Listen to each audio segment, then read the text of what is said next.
A journalist named Seymour Hersh published an article in the New York Times in which he accused the CIA of several assassination attempts on both foreign and American politicians who they considered to be anti-war dissidents. Due to these allegations, the US Senate put the CIA under investigation for alleged covert action abuses, which resulted in the release of 14 reports on major abuses committed by the CIA, FBI, and NSA.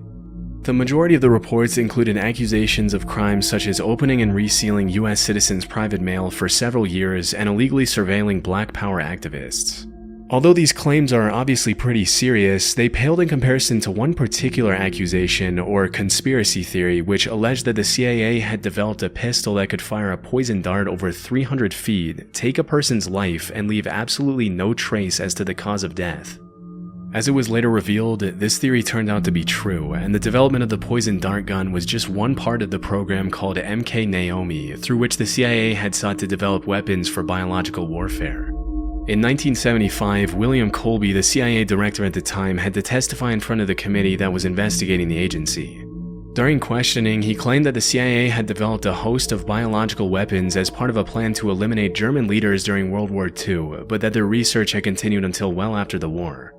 He also mentioned that the poison dart gun was almost completely silent on account of the battery that was housed inside the handle, and that it had been specifically designed for the target to feel nothing more than a mosquito bite when the dart struck.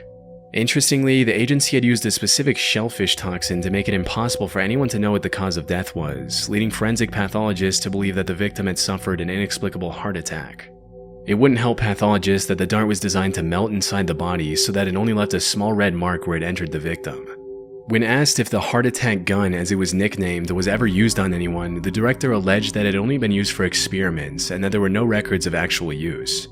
As part of the investigation, the CIA had to hand over the gun to the committee, and there are some pretty wild pictures of the committee members analyzing the gun as William Colby answers their questions about it. Normally you'd expect to see something like the heart attack gun in a spy movie, and it's pretty wild to think that if they hadn't put it under investigation, they would have probably gotten away with using it for who knows what purposes.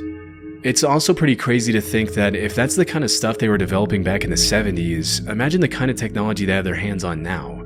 Disturbingly, the hearing was the only time the heart attack gun was ever shown publicly, and to this day it remains unclear what happened to it after the investigation.